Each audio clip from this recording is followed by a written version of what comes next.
en su fundación se presenta un libro de relatos de gente que se reúne por internet y con ese título tan sugerente de Decamerón del siglo XXI.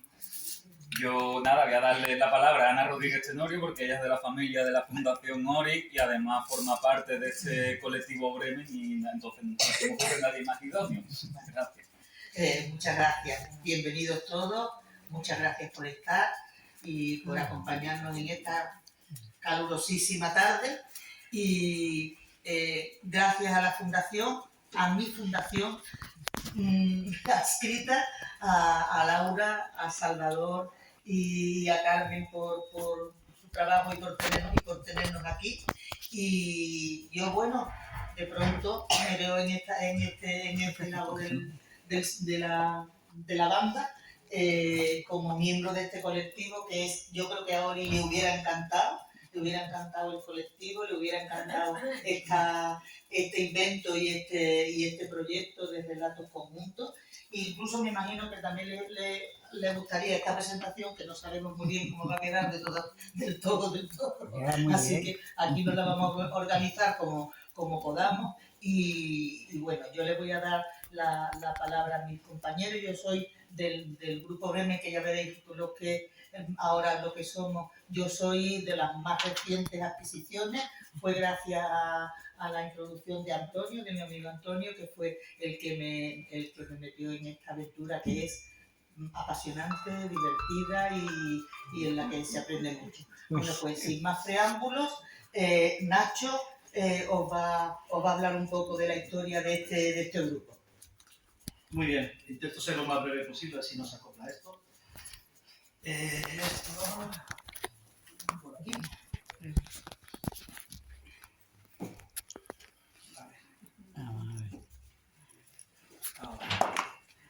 Bueno, pues allá por 2007, en una fecha de mediados de 2007, un grupo de amigos se reunieron y decidieron hacer una tertulia literaria, un sitio donde encontrarse para escribir. Y era un taller que todavía no tenía nombre. Y en ese taller, que se juntó un grupo de gente absolutamente irrepetible, estaban Lara Moreno, Rebeca Pulgar, Rafael Lazaleta, Nan, que es, todo el mundo decía, el alcalde de Malasaña, ahí, mejor, que murió el año pasado, pero tiene relatos en este volumen. María Bautista, Ernesto Baltar, está Jaro Moreno, que luego ha sido premio Ojo Crítico de narrativa, David Gil, Marina Fernández Bielsa, Robert Llopis, Javier Menacho de La Independiente, Sofía Amezcar, Pedro Fernández Urtasun, esta es Miriam de Castro, que actualmente es la cónsul española en Argel,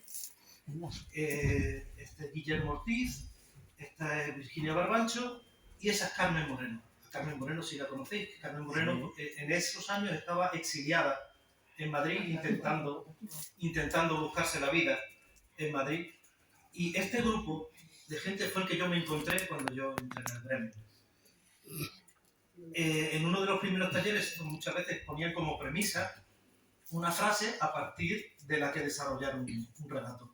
Supongo que para evitar el horror vacui de una página en blanco, aquello que hizo Tolkien de poner érase una vez un hobbit que había un agujero, pues cada vez ponían una frase distinta.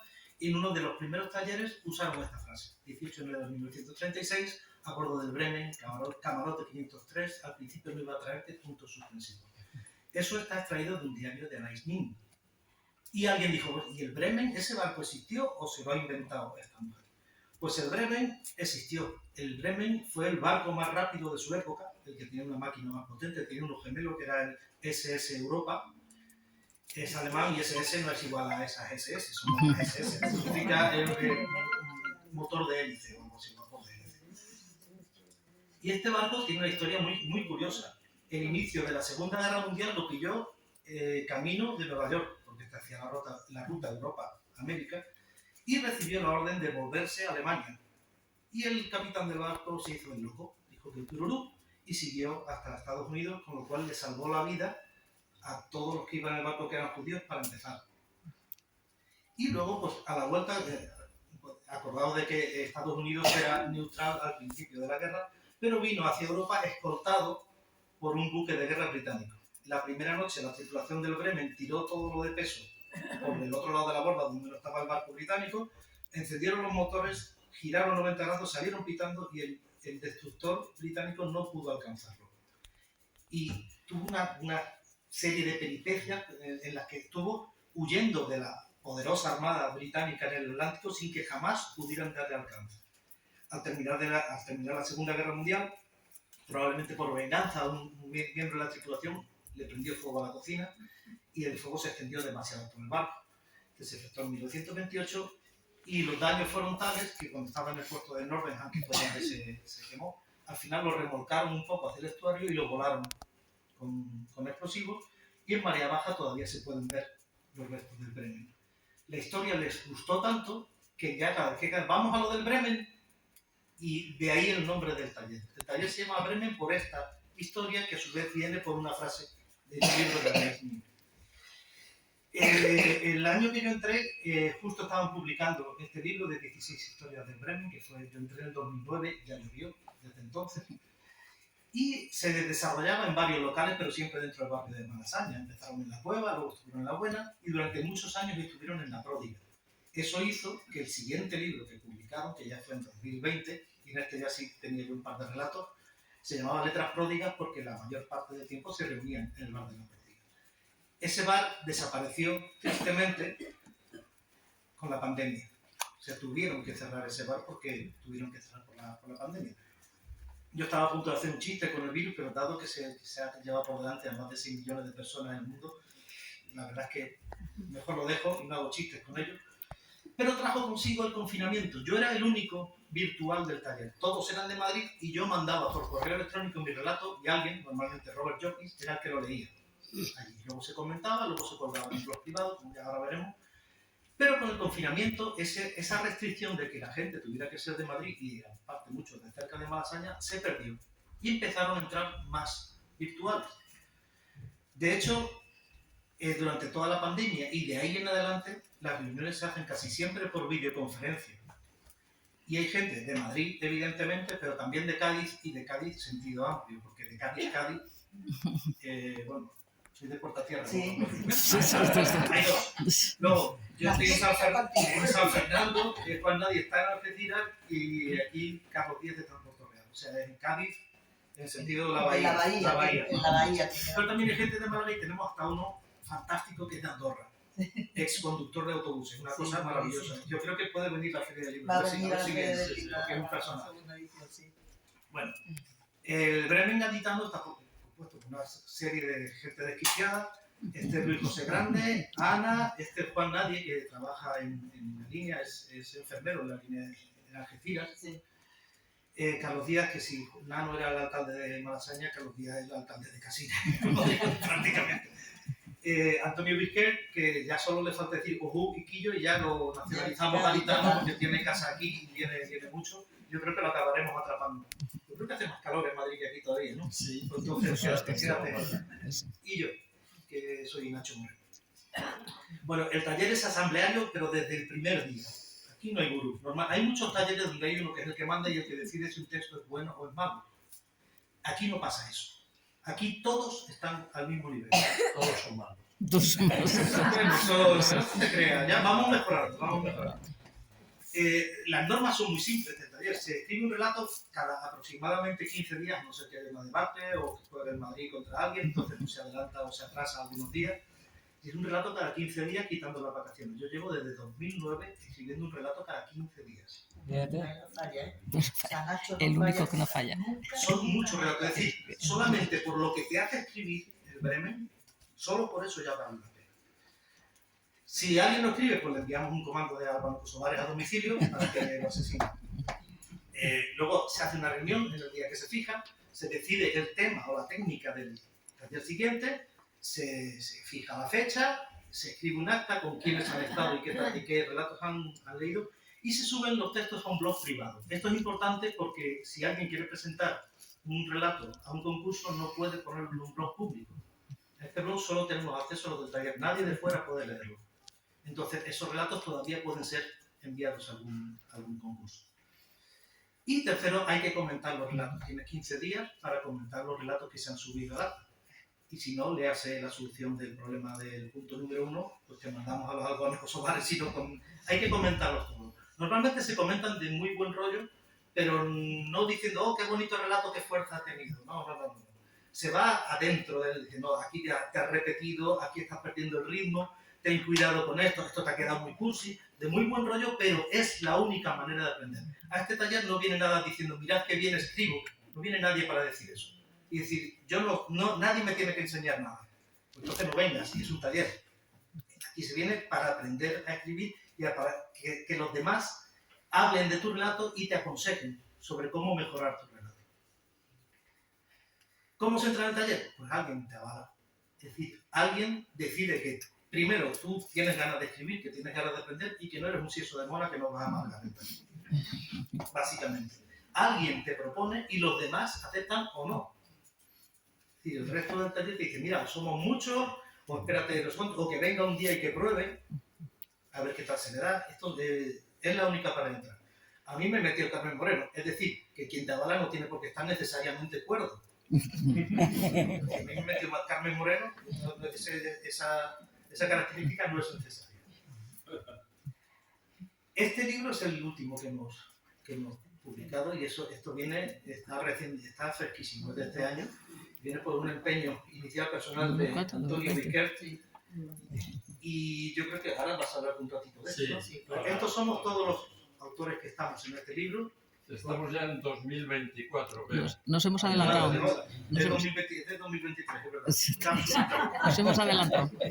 Y está, como digo, también Rafael Lazareta, que fue traductor de Saki, de Ambrose Bierce, y un magnífico escritor que yo creo que publicó demasiado poco para lo bueno que era.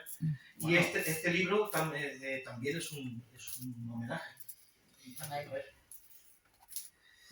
Y estos son los Álvaro Kosovares que mandamos a los que no escriben y no comentan. Y ahora, si queréis, hablamos esto. Podemos encender la luz y podemos incluso apagar el cañón. Bien. Muchas gracias. Llegamos anoche, mi mujer y yo. Perdonadme que os hable en madrileño porque es que mi mujer, que es galitana, me tiene prohibido decir quillo, aunque sea ni... ¿Por qué? Porque lo hace muy mal. Porque lo hace muy mal. Tiene que practicar. Tengo que practicar. Bueno, eso es que me conoce también bien. Como bien ha dicho Nacho, este libro es un homenaje a Boccaccio y a su libro, el de Cameron, que luego explicaremos, pero también es un homenaje a nuestro compañero Nano, que es sigue siendo el espíritu del colectivo Bremen. Decías que ha publicado poco. Para la presentación de Madrid, el viernes pasado hicimos una presentación en Madrid. Bueno, estuve buscando por internet a Rafael Lazareta. Tiene más de 60 novelas traducidas, del inglés al español. Ha traducido a Shakespeare, ha traducido, bueno, es un portento. Lo que pasa es que, bueno, a él la ficción le costaba un poquito más, pero aquí veréis que hay unos, luego si os parece leo uno, o un trocito de un relato. Pero vamos, yo a Nano lo conocí con 18 años. Los dos estábamos aprendiendo inglés, por eso él luego se hizo traductor. Hemos corrido delante de los grises por la avenida La Complutense de Madrid dándonos palos, en fin, tenemos un currículum común muy impactante. Si os parece, cuando leáis el proemio es el prólogo, ¿vale? El proemio del libro lo escribe nuestra compañera Laura. Nuestra compañera Laura es argentina, es la corresponsal para asuntos de cultura de la nación argentina. ¿Vale? Lleva la columna, pues que toda su vida lleva hasta No, esta la compañera sección. nuestra de Ana del diario Cádiz, pues Sección. ella hace lo equivalente en la nación argentina. He escrito algunos artículos en El País, aquí en España. Sí. Bueno, entonces como también es un homenaje a Nano, nuestro compañero, voy a leer un párrafo que le dedica Laura en el prólogo a Nano. Nos presenta a todos un poco más de corrido y en punto y aparte dice: en otro plano, en otra dimensión, se suma a este volumen Rafael Nano La Saleta Cano, el Pampinea de este viaje. Pampinea es uno de los personajes de Decamerón, de Boccaccio. Responsable de dulces arengas, incandescentes, sabias, jamás insípidas, que forjaron al Bremen. Nano, alcalde de Malasaña, amigo de todos nosotros, enemigo de la corrección y de las etiquetas, un maestro que nos enseñó con los ojos cerrados que se escucha mucho mejor con los ojos cerrados. Estábamos en La Pródiga y cuando leíamos nuestros relatos él entornaba los ojos. Boccaccio escribe en las primeras líneas de su célebre libro que el fuego y la pasión habían sido los motores de su escritura. Y coherentemente con el autor italiano, Nano hizo de la rebeldía su estado perenne y de la amistad una celebración. Muy bien. Un primer aplauso para... pero también a Nano, que nos ha dejado en plena pandemia. Entonces, a mí me toca contar cómo surgió este proyecto. Porque, bueno, la idea fue mía y luego es un proyecto colectivo en el cual hemos participado 13 personas. Está empeñado, bien empeñado. ¿Verdad? Yo soy pesado, o sea, todo lo hago.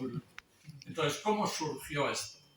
Pues habíamos hecho, como habéis visto en la presentación de Nacho, habíamos hecho ya 2 libros, yo solamente uno con el Bremen. Y tenían las mismas características.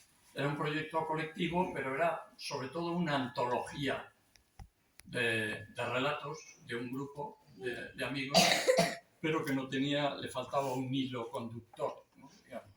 Entonces estuvimos dándole vueltas. Fue un momento de una crisis del Bremen, en Madrid sobre todo, y dándole vueltas dije, vamos a ver qué proyecto podemos hacer que aporte algo más que los 2 libros que hemos hecho anteriormente. Y recordé que a mí una de las primeras obras que me entusiasmaron y que me volcaron hacia la lectura fue el Decamerón de Boccaccio.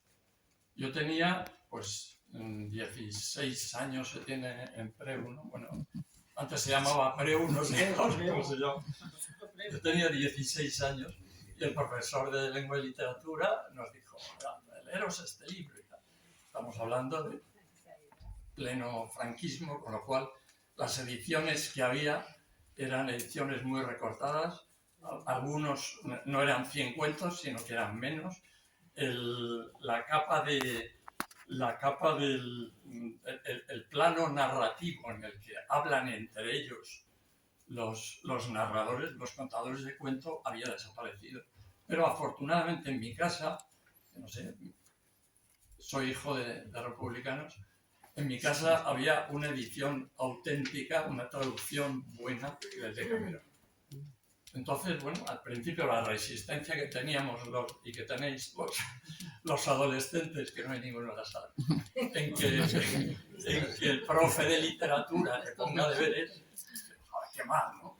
Pero yo leía aquel libro que estaba en mi casa, que era gordo, era bastante gordo. Me entusiasmó. O sea, no puedo mentiros, no os voy a decir que leí los 100 relatos. Es más, os confesaré que cuando llegaba algún relato que no era erótico, pues pasaba al siguiente. Pero vamos, es lo que hacíamos en aquella época. Entonces, llegada a esta crisis del Bremen, dije, este es el proyecto, pero trasladándolo a nuestra sociedad actual. Boccaccio es una persona, bueno, del 300, 1300 51 escribe su libro. Él había tenido una vida, digamos, bastante más fácil que los otros dos famosos escritores del Trecento, ¿no? Que del Trecento, Dante tuvo un amor platónico con Beatriz, Petrarca, que ese sí fue amigo suyo, lo mismo con Laura, pero sin embargo Boccaccio tuvo una verdadera relación completa, correspondida con la que luego él llama, ¿cómo le llama? Bueno, aquí lo tengo. Fiametta. Eso. Fiametta. Se llamaba María d'Aquino, su novia. Entonces, eso le inspiró muchísimo, fue su musa en toda su vida, ¿no? Y es curioso porque debe ser esta Fiametta, que luego él le pone nombre a uno de los 10 narradores. A lo mejor hay que contar un poco. Yo creo que sí que deberíamos contar cómo es la estructura y cómo se traslada al nuestro, claro. Sí. La estructura del Decamerón llega la peste bubónica, la peste negra a Florencia, donde vivía Boccaccio, y empieza a morir gente, la gente se recluye en sus casas y Boccaccio se recluye a escribir su libro. ¿Vale? Entonces, en su libro todo es ficción, salvo la peste, que era una tremenda realidad, y escribe que 10 jóvenes, como nosotros de jóvenes, huyendo de la peste, se van a un pueblo, a una casa de campo, a las afueras de Florencia. Son 7 mujeres y 3 hombres. Y allí, para pasar el rato, cada noche se cuentan cuentos. Está la figura de la reina de la noche, cada una de las 10 personas, cada noche le toca ser reina. ¿Y cuál es la labor de la reina? Decir, pues, ¿de qué tema vamos a contar los cuentos? Exactamente igual que hemos hecho nosotros. Sí. Poner un tema. La reina va a ser Carlos. Carlos, pon un tema. Y nos pone un tema. Muy barbada. Creo que el tuyo que nos pusiste fue religiones, mitos y leyendas. ¿Vale? Ya antes Nacho nos había puesto amoríos, vicios y derivados. Sí. Bueno, pues este tipo de temas son los que vais a encontrar en este libro.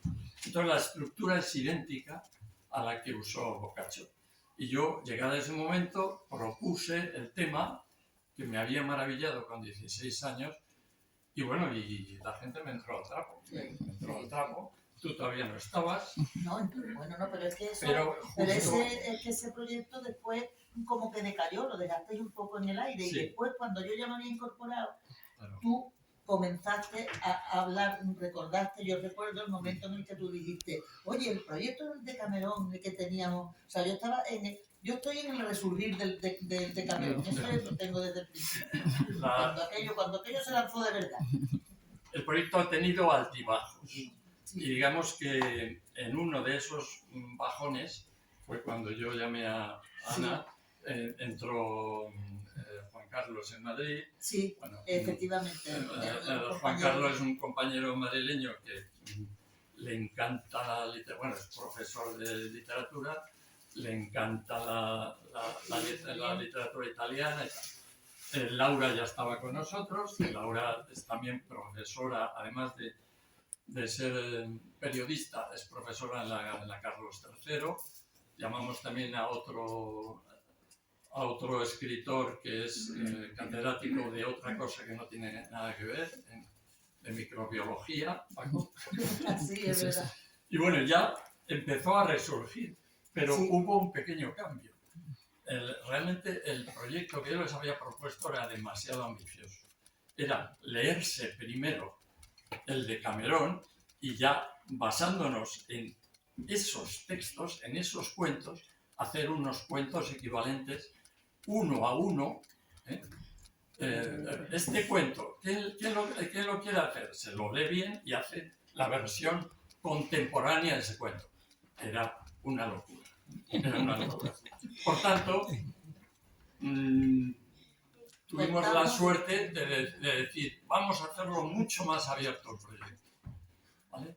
Y que cada uno cuente lo que le dé la gana, ¿vale? Solo... Un tema que tenga que ver algo con el tema que se proponga, pero puede tener que ver de una forma a lo mejor dando mucha vuelta o muy por así, que no que se ciña estrictamente, sino también que quizás la habilidad del relato en ocasiones sea precisamente coger un tema que de una forma que no es la esperada, por decirlo, otras veces sí, ¿no? Es que lo bonito de este proyecto y yo creo que el valor añadido que damos en nuestra versión del Decamerón respecto al de Boccaccio es que el de Boccaccio es un único autor. Entonces, él pone en boca de sus contadores de cuentos, y hoy vamos a hablar de las venganzas. Muy bien, pero es que luego los 10 relatos sobre venganzas los escribe el propio Boccaccio, o sea, los pone en boca de uno de sus contadores de cuentos. O sea que solamente es la visión de una persona.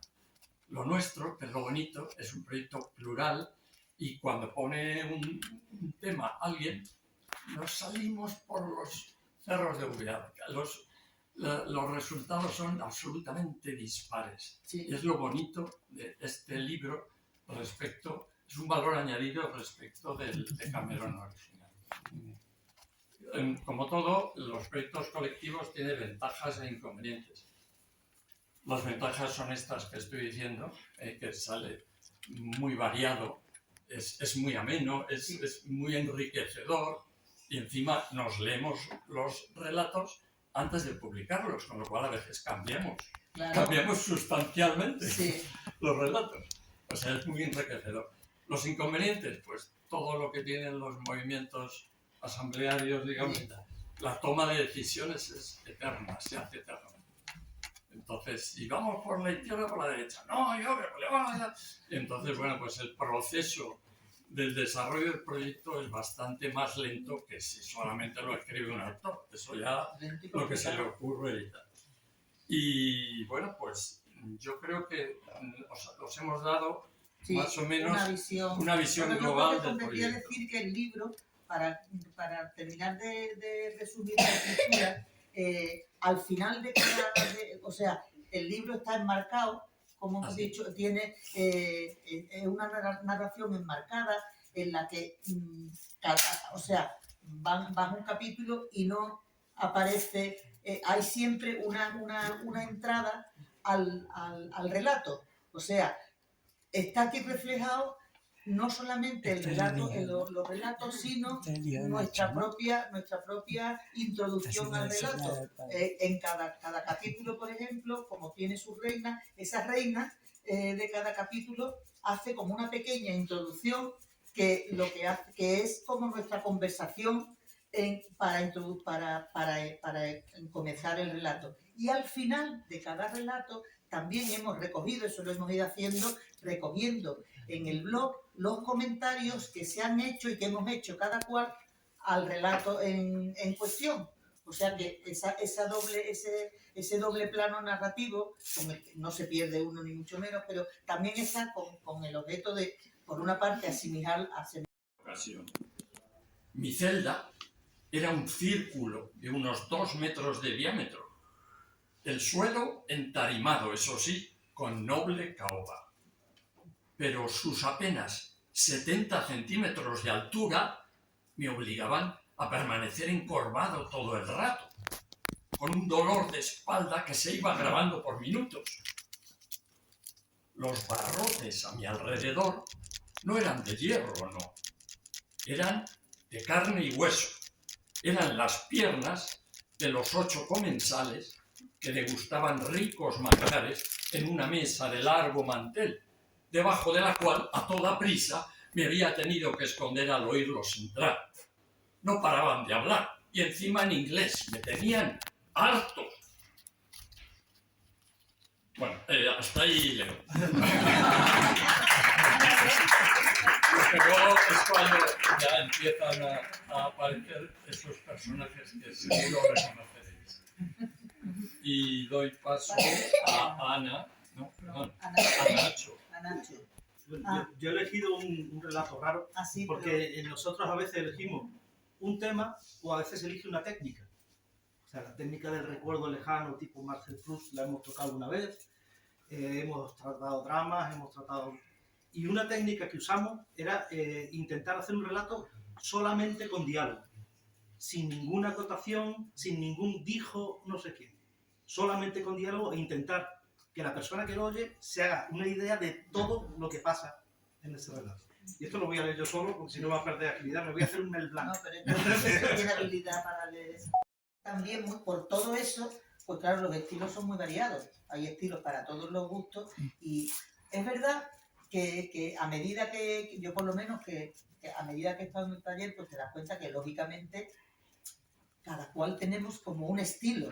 Pero claro, en el libro todo eso se mezcla. Entonces, aparte de que las temáticas ya, como decías, son muy, muy variadas, aparte de que haya 10, pero dentro ya entran muchas más, pero además de eso, es que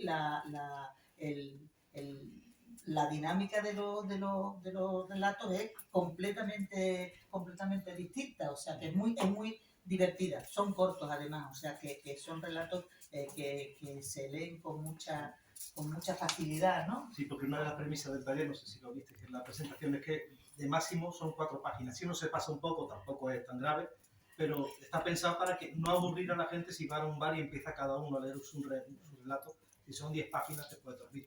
Entonces de máximo se ponen 4 páginas. Y para dormir, justo antes de irse a la cama, leerse un relato va perfecto, porque son 4 páginas, no te da tiempo a dormir. Habéis visto que vendemos la cosa que Otra cosa es que nosotros hemos querido escribir un libro, de vender. pero no queremos ganar dinero con él. Eso sí, eso yo creo también. Yo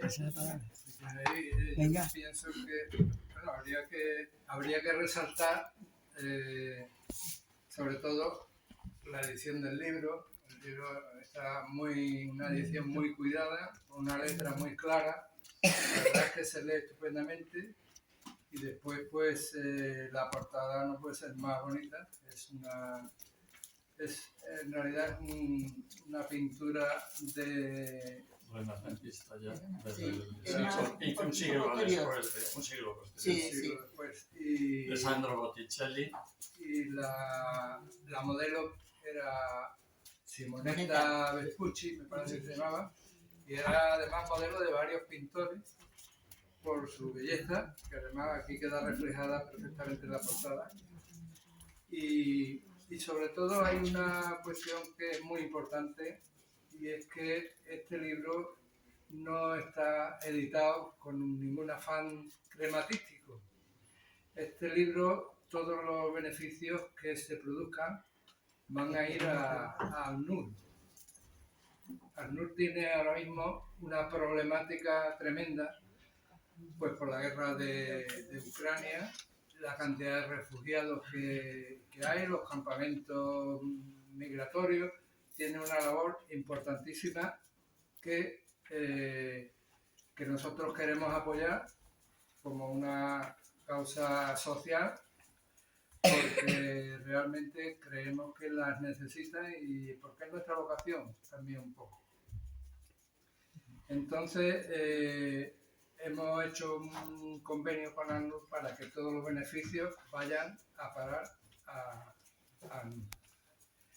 Y por último, también sería importante hablar de lo que es un poco, ya lo ha dicho Ana un poquito, los estilos, la manera de escribir de cada uno. Y es que realmente se reconocen los relatos de cada uno. Más o menos ya después de tanto tiempo, 2000 y pico, yo entré un poquito después que los demás, porque a mí me llamó Nano, del que hemos hablado hace un momento, y yo tenía un blog de poesía y él entraba en el blog y ya pues nos hicimos amigos y dijo, ¿por qué no pasa y tal? Al principio yo me resistía porque lo mío no es especialmente la cuestión de prosa, pero al final me gustó y la verdad es que aprendí bastante y entonces pues todos los relatos tienen esa característica que es el estilo personal de cada uno. Es un relato como por el caso de Nacho, porque está aquí presente, y sabe que de Nacho porque es que la manera de escribir es auténtica, es suya. Y lees un relato de Ana y se nota enseguida que tiene ya un estilo característico. Y así todos los compañeros. Y yo creo que no habría mejor manera que irlo haciendo. irlo haciendo, ir leyendo, por ejemplo, pues algunos relatos de por lo menos lo que es el principio de los relatos, porque tampoco vamos a hacer un spoiler de cómo acaba, porque muchos de los relatos están hechos de tal manera que al final es cuando te das cuenta de qué es lo que se quería decir. Entonces, vamos a dejar ese pequeño misterio, porque las cosas con un poquito de misterio siempre tienen un poquito más de gracia. Entonces vamos a leer solamente lo que es el comienzo de algunos de los relatos, sobre todo de los que estamos aquí. Y también, recordando un poco a Nano, también se leerá un relato. Vale, ¿por cuál queréis que empiece? Empezamos por el de la actitud que hicimos en la Casa Puerta. Mira, sí. Esa fue una cosa mixta que hicimos aquí en Cádiz. Ya saliendo de la pandemia, cuando ya había cierta libertad, aún con mascarilla, de salir a la calle, fue en un viaje mío aquí, que decimos, bueno, pues el próximo Bremen lo hacemos en Cádiz. Elegimos aquí en calle Sagasta, en la Casa Puerta, no sé si la conocéis, que muy amables nos recibieron entonces. ¿Qué página es? 432. Así os hacéis un poco la idea de cuál es ese nivel narrativo de los autores hablando entre ellos justo antes de empezar a leer sus relatos. Estábamos en la Casa Puerta. Se llama Aceitunas en la Casa Puerta. ¿Tenéis cada uno vuestro personaje? A lo mejor alguno... Aquí además que se añade también, se añade otra historia, que es que cada uno nos hace leer a cada uno hacer un papel en el relato. 433. No, pero no tengo... Cuando dice que lo dice Carlos, mira, aquí está tú. Ah, vale. Muy bien. Es para hacerse una idea. Ahí está. Leemos solamente el principio, como decía Carlos, no queremos hacer spoiler y así no resolvemos la intriga que pueda sugerir. Sobre la mesa había un plato colmado de aceitunas y justo al lado otro más pequeño con 2 huesos desnudos, a los que sus compañeras, de pulpa verde, esplendorosa e intacta, miraban de reojo con compasión. Así empezó Antonio su turno de narración, que así sucedió en la Casa Puerta, inclinándose después para señalar con el dedo los 2 platos en el centro de la mesa, requiriendo allí la atención de sus compañeros del Bremen y añadir 2 platitos como estos. Tras ella... Ana aprovechó... Ana aprovechó la pausa para coger una aceituna diciendo... Pobres esas 2, que solas deben sentirse en pelotas, o sea, en hueso. Tras ella, Nacho hizo lo mismo respondiendo...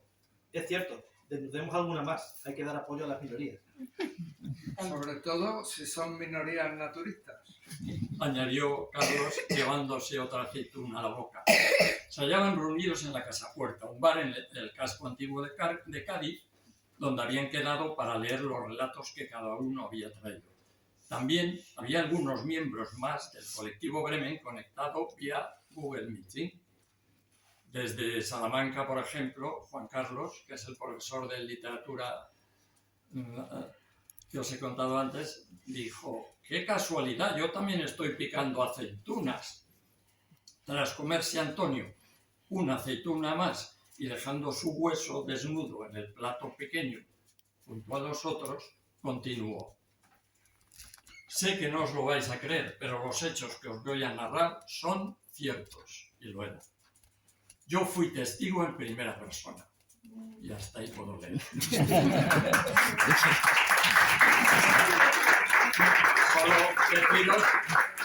Solo deciros que va de algo muy duro, como es el acoso en el entorno laboral, y es una venganza, concienzuda venganza, este relato. Pues voy a pasar el micrófono a Carlos, que nos va a leer de qué tema. Del tema de la soledad, Vale. De la soledad. Uno de las jornadas va dedicado a la soledad. Que comenta la Cela Roja. Aquí la gerente de PayPay está por aquí también. Los cuentos que se están ambientados cerca de la Sala Roja es como decir la sala que hay detrás, el PayPay, la que hay detrás del escenario. En el PayPay. Sí, sí. Entonces allí nos reuníamos un principio de tertulia que quisimos trasladarla aquí a Cádiz. Al final pues no tuvo algunos compañeros que están aquí y al final no tuvo continuidad y aquello se quedó abandonado. Pero aquello me inspiró a mí una historia, una serie de historias basadas precisamente en el antiguo PayPay, lo que fue en su día el antiguo PayPay, y con un hilo conductor que era pues un personaje que yo llamé Silverio y que era el que contaba más o menos las historias que pasaban allí en el PayPay. Y uno de los relatos pues era la soledad del Quiero. Estábamos follando aquella noche, una de las 3 veces más o menos que lo hacíamos cada semana, con esa languidez que da el tiempo y el conocimiento del cuerpo del otro. Un trabajo de precisión con unos resultados aceptables sería una buena definición del proceso. De pronto, improvisando fuera del papel, María, que en ese momento estaba encima, se separó un poco de mí. Me regaló una sonrisa lasciva que ya no acostumbraba a usar y me dijo que ese mediodía había estado en un hotel follando con un compañero que yo conocía. Hasta ahí.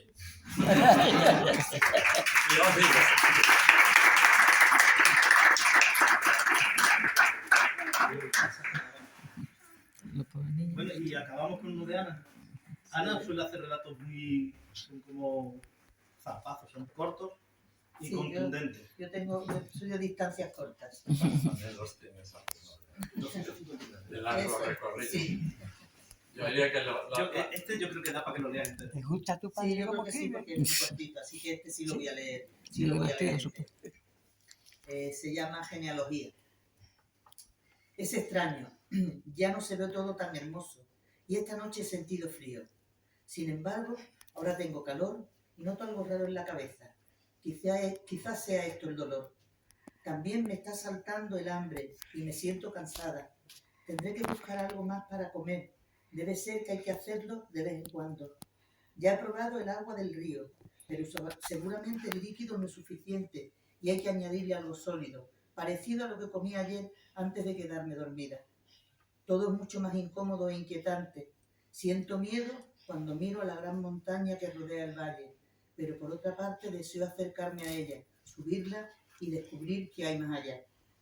El canto de un pájaro ha alejado el temor y ahora de repente experimento una sensación muy placentera. Debe de ser la alegría.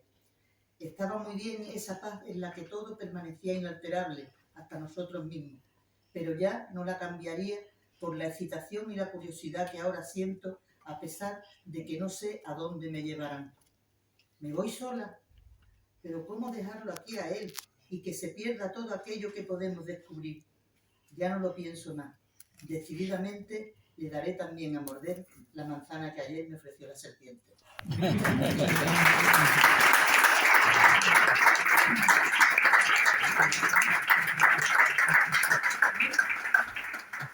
Todo esto solo, pero un poquito por fin. Si queréis hacer alguna pregunta o alguna curiosidad sobre la historia, esta.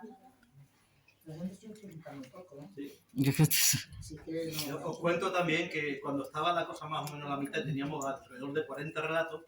Creo que fue Antonio que dijo, yo no sé, lo podemos dejar en menos relatos y que no sean 100. Y dije yo, bueno, no te preocupes, yo meto 60.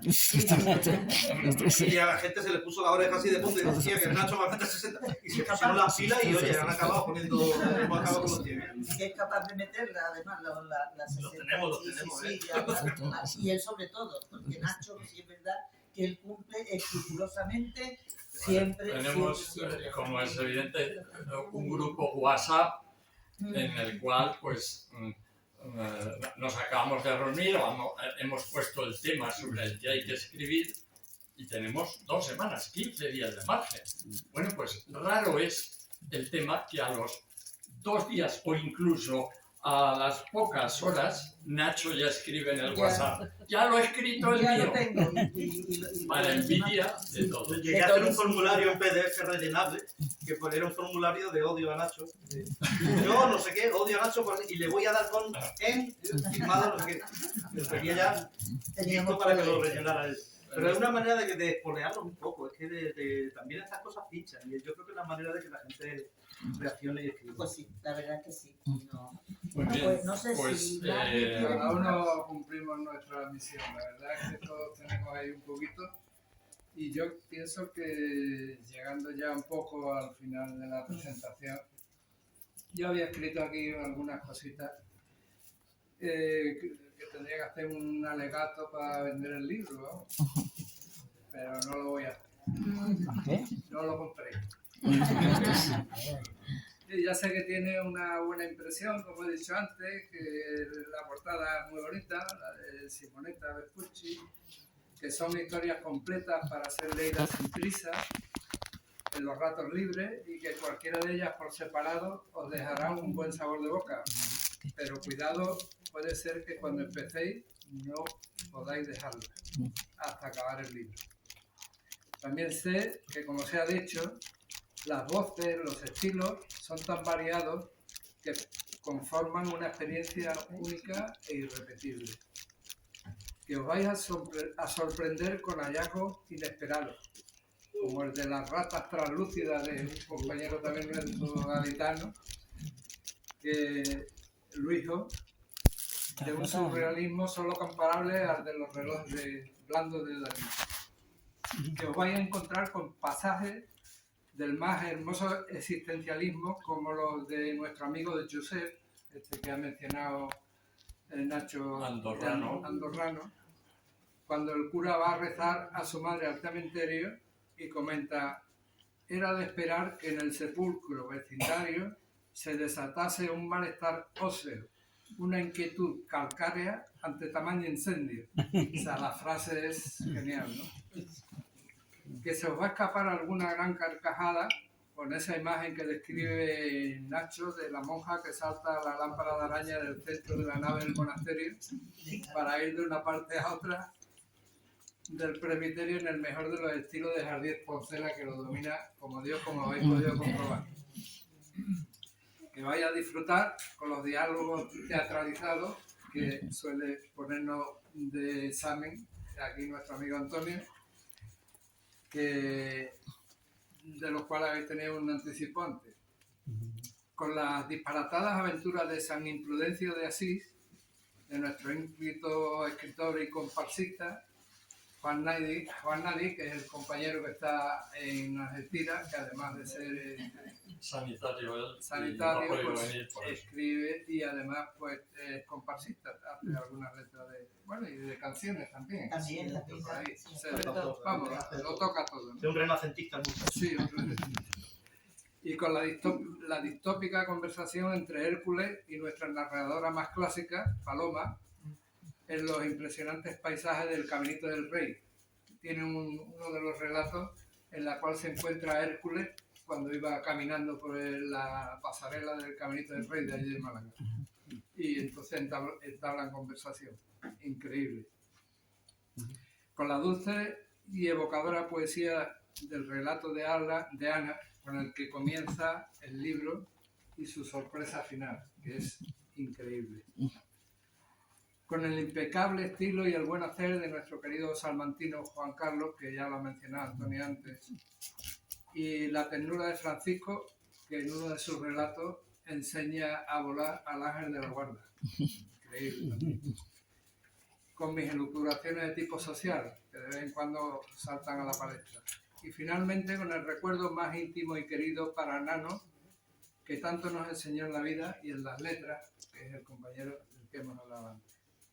Por eso digo que no compréis el libro, porque ahí os vais a encontrar a la mismísima vida, vibrante, latiendo, y cuando terminéis de leer, esa vida, vuestra vida, ya nunca volverá a ser la misma.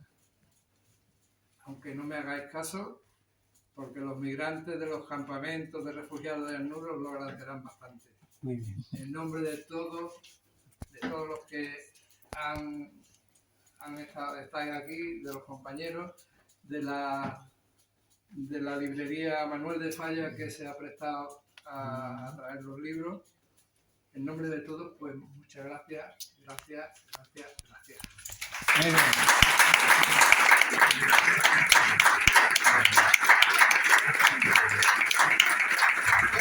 Yo creo que nos vayamos y hemos hablado de la librería Manuel de Falla, pero quería decir una cosa, porque además aquí hay una persona que escribe y todo eso. Quería agradecer especialmente sus gestiones para hacerse con los libros, porque las distribuidoras, las editoriales pequeñas y todo eso es una trabajera, y Juan se lo ha trabajado eso muy bien, la librería, y lo ha hecho estupendamente. Ahí está Mari con los libros, y quiero que se lo transmita, y el agradecimiento por sus gestiones, que nos ha facilitado el tener los libros aquí. Muchas gracias. Y otra cosa más, veréis que, bueno, estuve el viernes antes de la presentación de Madrid en ACNUR. En fin, me contaron muchas historias que ahora no es momento de contarlas, pero me dieron unas pulseras, sobre todo para los niños que queráis poneros, o por los mayores. Me dieron unos folletos que hablan de 10 razones para ser socio de ACNUR, y unas revistas, o sea que por favor, los que queráis, pasáis por aquí y los cogéis. Muchas gracias. Pues un placer. Hay una participación.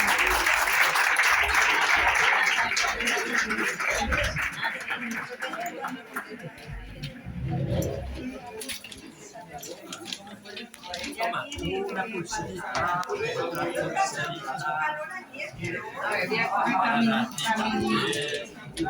Si quieres coger uno de estos.